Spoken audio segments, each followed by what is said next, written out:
प्रस्तुत है हरियाणा राज्य की साप्ताहिक समाचार समीक्षा। लेखक हैं वरिष्ठ पत्रकार दिनेश गोयल, वाचिका अमन सैनी।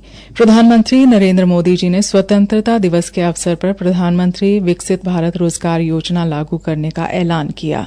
इस योजना के तहत प्राइवेट सेक्टर में पहली नौकरी पाने वाले नौजवान को सरकार की तरफ से 15,000 रुपए दिए जाएंगे। इतना ही नहीं, नौकरी देने वाली फैक्ट्री या फिर कंपनी को भी 3,000 रुपए प्रोत्साहन राशि के रूप में मिलेंगे। इस योजना से देश के 3.5 करोड़ युवाओं को रोजगार मिलेगा। यह एक रोजगार लिंक्ड प्रोत्साहन योजना है जिसे कर्मचारी भविष्य निधि संगठन के माध्यम से लागू किया जा रहा है। इसके तहत पहली बार नौकरी करने वाले युवाओं और उन्हें नियुक्त करने वाले निजी क्षेत्र के नियोक्ताओं जैसे SSME, मैन्युफैक्चरिंग, सर्विसेज और टेक्नोलॉजी इंडस्ट्री आदि को सीधा लाभ मिलेगा। प्रधानमंत्री जी ने इससे पहले स्टार्टअप इंडिया पहल को शुरू किया था। केंद्रीय उद्योग एवं आंतरिक व्यापार संवर्धन विभाग द्वारा जारी आंकड़ों के अनुसार अभी तक 1,59,000 स्टार्टअप्स को मान्यता दी जा चुकी है और इस आंकड़े के साथ भारत दुनिया का तीसरा सबसे बड़ा स्टार्टअप इकोसिस्टम बन गया है। मान्यता प्राप्त स्टार्टअप्स ने अभी तक 17 लाख से अधिक प्रत्यक्ष नौकरियां पैदा की हैं, जबकि अप्रत्यक्ष रूप से काम करने वालों की संख्या इससे कहीं अधिक है, जिस कारण बेरोजगारी जैसी लाइलाज बीमारी को खत्म न सही परंतु इसका सही तरीके से इलाज करने में महत्वपूर्ण भूमिका अदा की है। नए स्टार्टअप शुरू करने में महाराष्ट्र राज्य देश में पहले नंबर पर है, परंतु इस मामले में हरियाणा ने भी देश के कई बड़े राज्यों को पछाड़कर 5वां स्थान हासिल किया है।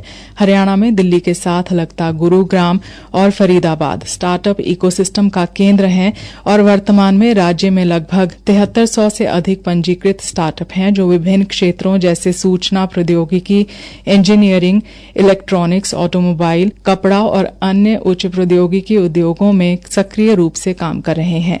इनमें 100-200 करोड़ रुपए के कई प्रोजेक्ट शामिल हैं। प्रधानमंत्री ने विकसित भारत रोजगार योजना लागू करने का ऐलान करके बेरोजगारी की समस्या पर अंकुश लगाने का बड़ा कार्य किया है। इस योजना से बड़ी संख्या में औद्योगिक यूनिटों और कंपनियों में बेरोजगारों को काम मिलेगा। हरियाणा सरकार द्वारा 12वीं कर चुके बेरोजगार युवाओं को 900 रुपए, जबकि ग्रेजुएट और पोस्ट ग्रेजुएट बेरोजगार युवाओं को 1500 रुपए की राशि बेरोजगारी भत्ते के रूप में प्रत्येक माह दी जाती है। युवाओं को यह राशि 35 साल उम्र तक बेरोजगारी भत्ते के रूप में दी जाती है। मुख्यमंत्री द्वारा अधिकारियों को निर्देश दिए गए कि वे इस तरह का सिस्टम तैयार करें जिससे बेरोजगार युवाओं को उनके क्षेत्र में औद्योगिक क्लस्टर की आवश्यकता अनुसार कौशल का प्रशिक्षण दिलाकर उनके घर के नजदीक ही रोजगार उपलब्ध करवाया जा सके। इससे उनके दूर दराज के क्षेत्र में जाने पर होने वाला खर्च व समय की भी बचत हो सकेगी। इसी कारण इस बार स्वतंत्रता दिवस पर प्रदेश के 13 सरकारी ITI के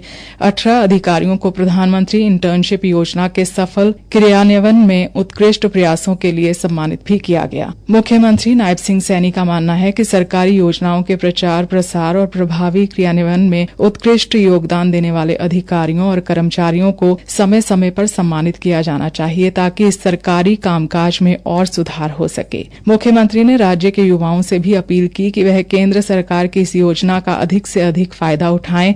इससे आने वाले समय में हरियाणा राज्य बहुत जल्द न सिर्फ बेरोजगारी मुक्त राज्य का दर्जा हासिल करेगा, इसके अतिरिक्त प्रधानमंत्री जी ने कहा कि केंद्र सरकार दीपावली तक GST रिफॉर्म लेकर आ रही है। इससे लोगों को टैक्स से राहत मिलेगी, जिसके बाद से यह चर्चा शुरू हो गई है कि न सिर्फ GST की 4 प्रकार की दरों को घटाकर 2 किया जाएगा बल्कि आम आदमी की रोजमर्रा की वस्तुओं पर लगने वाली GST दरों में कटौती कर उन पर न्यूनतम GST दर लगाई जाएगी। अगर ऐसा होता है तो लोगों को महंगाई की मार से काफी राहत मिलेगी। GST काउंसिल की बैठक सितंबर में होने की उम्मीद है, जिसमें दरों को युक्तिसंगत बनाने के लिए गठित मंत्री समूह की सिफारिश पर चर्चा की जाएगी। वित्त मंत्रालय ने मंत्री समूह को कर स्लैब में बदलाव संबंधी अपना प्रस्ताव भी सौंप दिया है। इसी के साथ समाचार समीक्षा समाप्त हुई।